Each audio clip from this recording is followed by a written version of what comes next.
Naalala ko yung sinabi sa akin ng mama nung nag-aaral pa ako. Sabi niya, mag-aral ka ng mabuti para pag nakatapos ka, mabibili mo lahat ng gusto mo.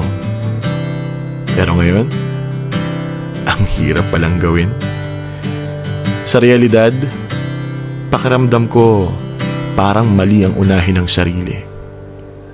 Hindi ganun kadali. Lalo na ngayon na hindi na halos nagtatrabaho ang parents ko. Siguro para sa kanila, natapos na ang obligasyon nila sa pamilya nung nakapagtapos na ako ng pag-aaral. Kaya wala akong choice kundi akuin ang responsibilidad na maging tagapagtaguyod ng pamilya. Ang tagapagmana ng utang, problema, sama ng loob, at responsibilidad. Kaya nga parang mas nararamdaman ko po yung pressure sa balikat ko kaysa sa pananakit ng likod ko.